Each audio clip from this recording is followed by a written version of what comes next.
YouTube channel. This is Mini RC Mayhem.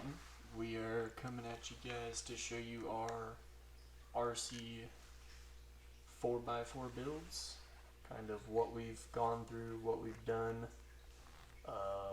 what upgrades we've gone over, what things we've kind of learned, and things that we kind of haven't yet still, maybe. I am joined by Xander. He is my partner in crime that you guys have seen in the videos. We'll start it off with mine. As you guys can see, I have some bead locks, and these are not metal bead locks. These are just plastic bead locks that I stole from another RC car, so do what you must. And they fit these RC four-wheel drive tires, and these are the Swamper tires. Compared to his, they are not very big, about a 1 1/4 maybe, hard to say. Not too bad though. Very soft, very grippy, have a lot of advantages to the rocks and what they can do. And then I will let Xander take over and explain about his tires. The tires I have are some RC four-wheel drive scramblers. They're 1 inch. They're pretty squishy and they get stuck in some areas, but they grip and pretty much get you over anything, and they add a lot more height compared to everything else. Yeah, as you can see, like I mentioned, mine is a bit lower, especially when my suspension is where it's at. My truck barely hits the top of where his is. But as I just mentioned, suspension, as you guys can see, I've got kind of a crazy looking little drop going on, and to some people this may seem very weird or not right, but as I see it, it helps me when I'm off-roading because the rear can collapse more and allow that front to just pop up exactly where I want it and then grip as I'm going over the rocks. And now the suspension that I'm running on here is the Hot Racing brand new long travel shocks. This is the first time that I'm being able to use these ones. We just went and picked these up at the hobby shop not too long ago. And then for the front, you can see I have them mounted back from the traditional stock mounting point to get me a little bit more droop for better suspension. But if we go over to the rear, you can see I have made in, they include these shock tower reservoirs on the back right here of the stock one, and I put mine down in here to give it more droop in the rear, hence why you guys see the rear hanging a little bit lower than the front end. Works great for me over rocks. I have not had a problem. Performs exactly how I want it to. And I will let Xander take over about his suspension setup. I just got some normal stock height 38mm shocks from Amazon. Kind of hard to see them, but just normal stock height, enclosed though. Helps so that whenever you're going and turning and getting in stuck tight corners, you don't really bend your shocks too much and have to deal with your springs and getting new ones all the time.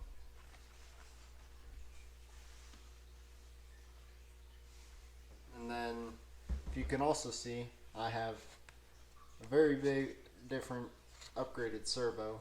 This is the Savox Digital. It's a SH0255MG micro servo, and it has metal gearing inside, and it pushes about 54 kilograms, which is plenty enough for these little cars. And I mean, I've had it for a while, and it has lasted forever. Not many problems with it. and doesn't really kill your battery either. So I've been pretty impressed with it. James? And then we can come over to mine. Mine versus his, he went online and did a little bit of research and found that guy. I just went into the hobby shop because I was running stock servos for a while because they were doing me okay, and I really wasn't having a problem with them until I noticed that they started to go out. In which case I bought this guy. It is an 827. I believe it's a 30 kilogram, 28 maybe, servo. It does pretty good. You will notice some resistance on when you put your tires on the rocks and you got them in a pin spot. You'll have to kind of, when you counter steer, it may stay one way, and then when you go forward a little bit, it'll then turn the way you want it to go. But other than that, I've not had a problem necessarily with it. It does have plenty more power than the stock initial servo, which I have right here to show you guys. These guys are alright for if you're running just the stock form. If you're gonna add tires, or like I have in here that I forgot to mention about the brass wheel weights to make these tires a little bit heavier, or you have something like these metal bead locks, this guy will struggle immensely on the rocks. It will not push your tires around. It will not let you move. You will be stuck anywhere and everywhere you go. But we can take it on over to my undercarriage. You guys can see I have the all metal links. I have found this to add a little bit more weight to the ground. When I first did this, I did it in its more stock original formation, and it did add a lot of weight to the ground and kept it from rolling over. In their stock forms, they have a massive problem with being very top heavy, but like the second that you do, I can show you guys this way. The second that you do kind of start modifying them, you can kind of see how sideways that is. They will just plant themselves back over. I'll give you guys a little bit better of a representation. It can go pretty sideways, and it's gonna stay a lot lower now because of all the weights and upgrades.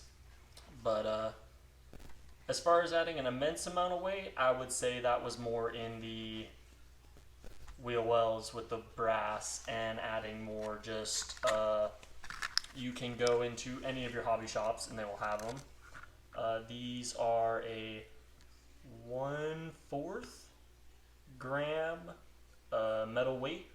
I have one on my front servo to keep just the front axle down as much as it can be, and then I also have one on the rear axle, keep it down as much as it can be. And super cheap upgrades, not a whole lot.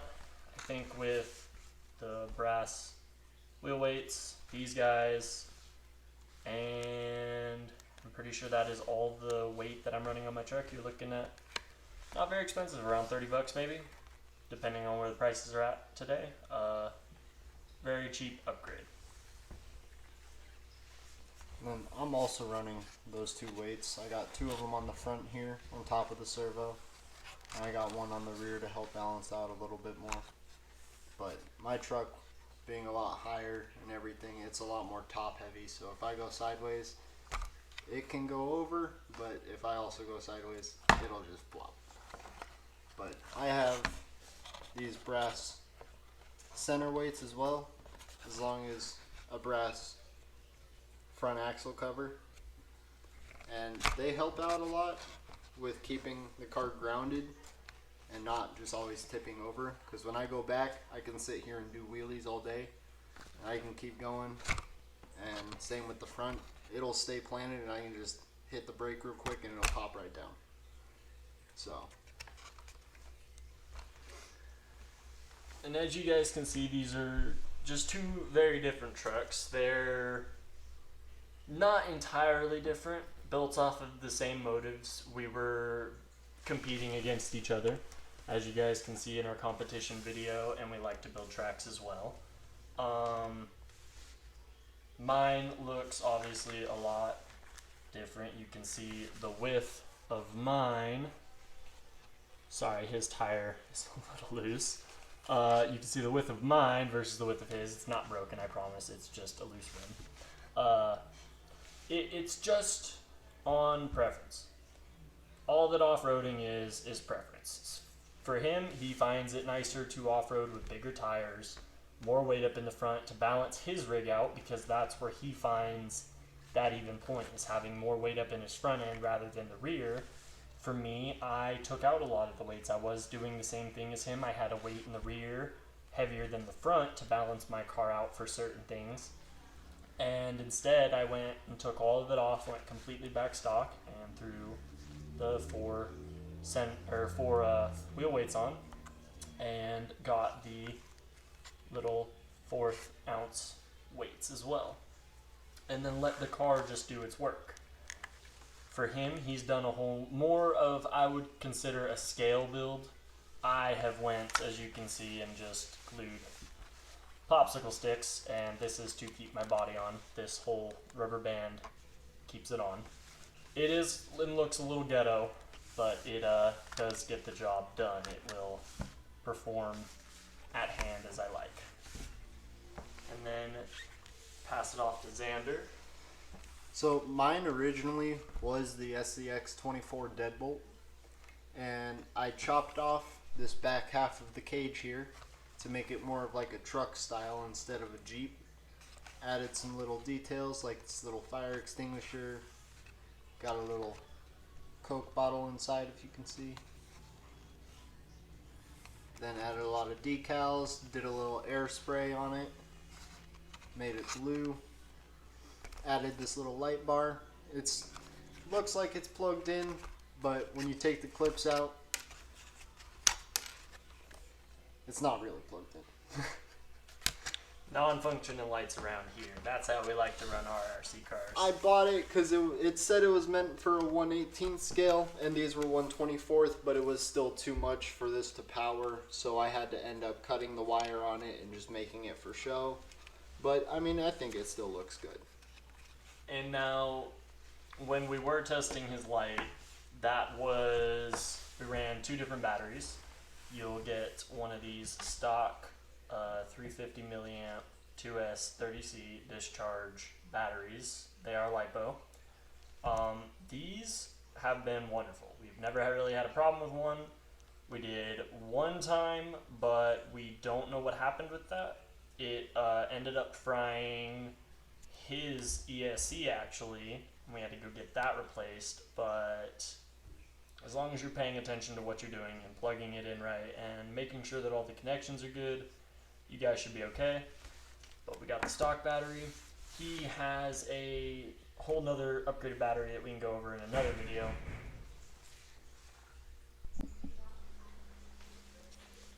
And so as for upgraded batteries, you can go with a same 30C discharge 7.4 volt, same as the stock one that they give you, but it is a 450 milliamp hour battery.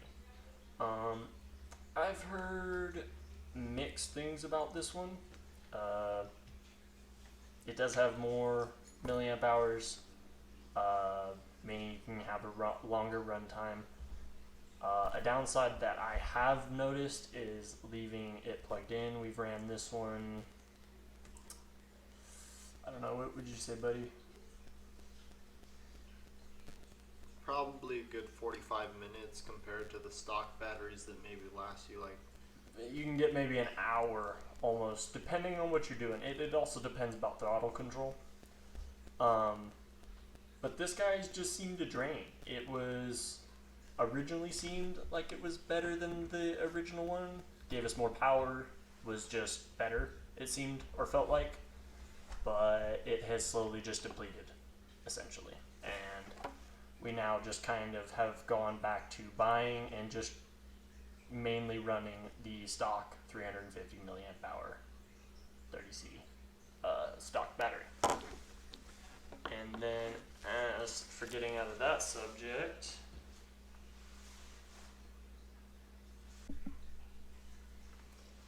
And another thing that we've also came across is blown up motors. So the stock motors that come with these cars is a normal 88 turn little motor. And I mean, it's a good motor, but when you start adding weight and upgrades and things like that, if you leave it completely stock, then you'll have no problems. But when you want to start upgrading things, then you have to upgrade your motor, or we've realized that these little fins here, it's kind of like a radiator that goes and clips over your motor, and it just disperses a lot of the heat on it and helps it from just burning out. And ever since we've gotten those, we have not had a problem. But you can definitely kind of hear.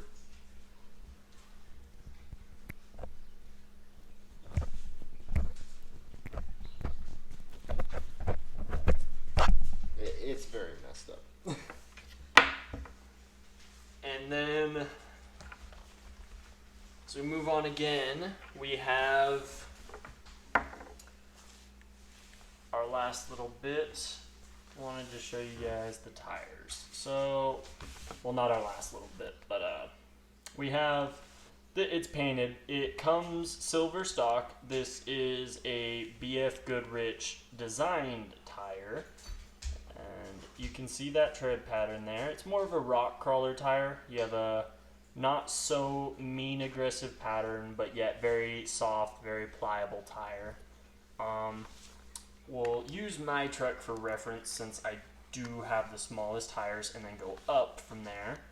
As you can see versus those guys, these guys are definitely a hair bigger in terms of the wheel's total width. It's definitely, this is one of the stock tires. If you do the wheel weights, definitely a good upgrade. But eventually you get into stuff like this and you get tires like these that are a little bit more grabbier, a little bit nicer. These are definitely a good tire.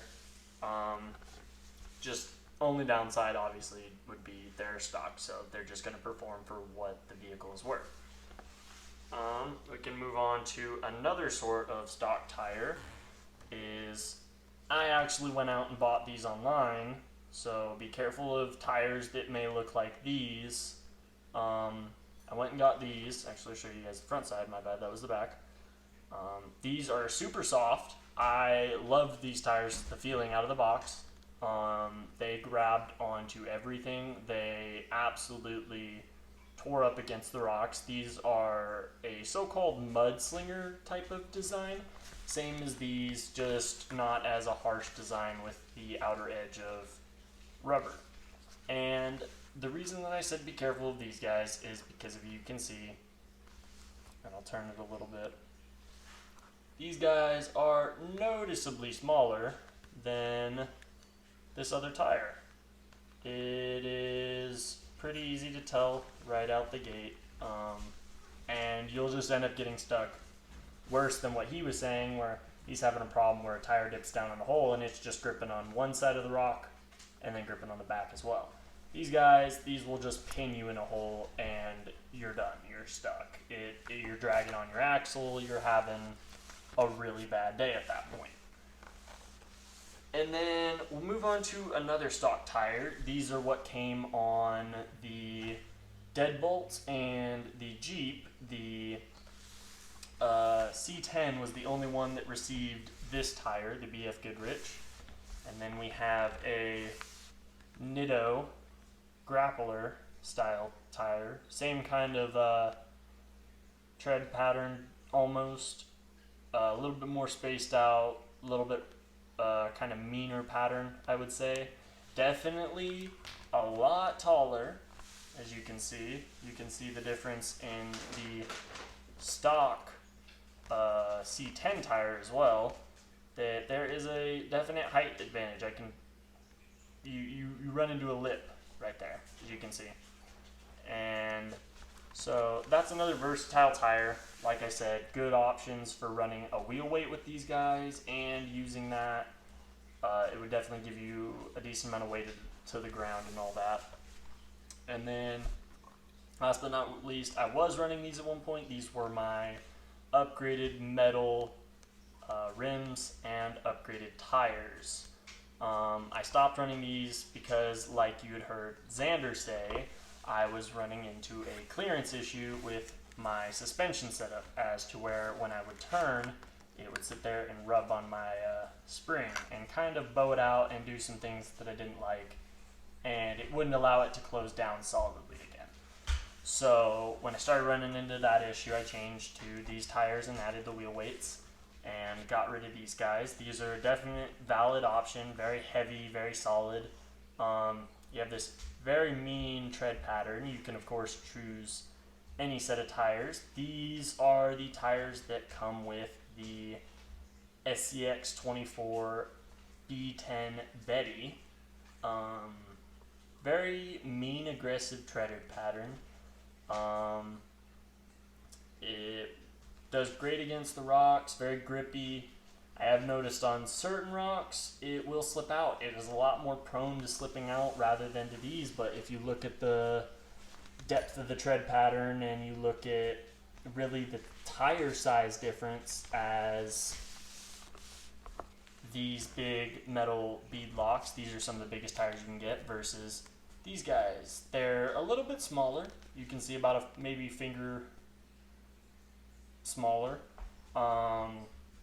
but they just would not hook up in certain points, and that was another downfall and reason I got rid of these guys as well off my truck and switched back to a softer compound tire. And so, to kind of end the video off for the both of us, we're gonna turn the trucks on and pull it back.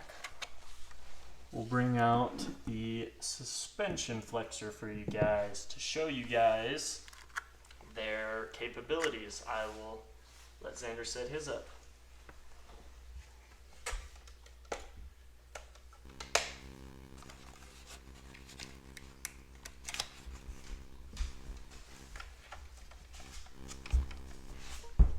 Do I even have a back?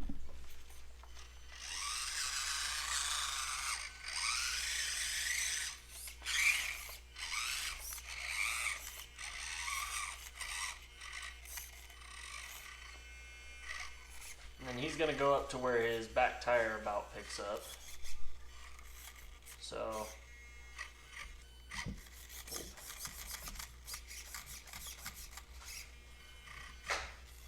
oh, there she is. But as you can see, he gets about up to this little ripple right here, a little bit past on that tire mark, which is really good for an upgraded car. And now, click on mine real quick and show you guys the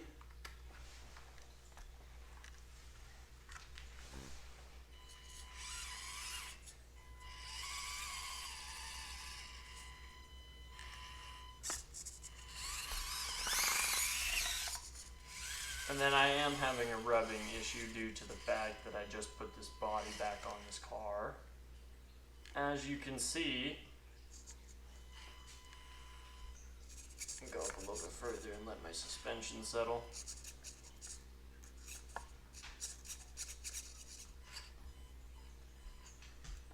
Got right about there. So we're about even. And that's what makes our challenges fun, is we've upgraded our cars in totally different ways. In such that you can see his has big tires and I have small tires. He has a stronger servo. I have a little bit weaker of a servo. I have different weights in areas. He has his weights in his areas. Really, all that this sport comes down to is about being about preference and knowing your rig, knowing what you built, knowing its capabilities, aka why I just walked that over that. It's a fun function, and I can let Xander kind of abbreviate a little bit more on it, of just experimenting and trying to get to know your car, of the understanding of it, where it's gonna roll. It's really just trying to find your tipping point of where you know your car is like has no more limit until you finally get that little bump and it's too much. And waiting out your car is the best thing you can do. Try and get low center of gravity with front weights like on your axle, your tires, things like that. Don't try and put weights up into your body because that'll just make you top heavy and then pull your car over all the time. Yeah, very more prone to rollovers. We had figured that out in mass amounts of testing, and really you could come down to that thought process of understanding that, but at the same time it's all about experimenting with your car, whether you're wanting it to look a little bit more scale like his, or you're wanting it to look, you don't really care, it's just meant to have fun, or off-road it however you are. Either or, it doesn't matter at the end of the day. All we truly believe it as, and how it is a slight little competition between us and our cars and how they perform. And we love just having the hobby and being able to build and create new things with our cars, such as me using popsicle sticks for the whole rear side of this truck. And that's how it's kind of held in there together. But it works. Really making your own. Figuring out what works and what doesn't. But we will see you guys in the next video. Remember to Like and subscribe. and That's all. yeah, we'll see you guys in the next one. Remember to comment anything. We'll be reading your guys' comments and checking up on that. And have a good one.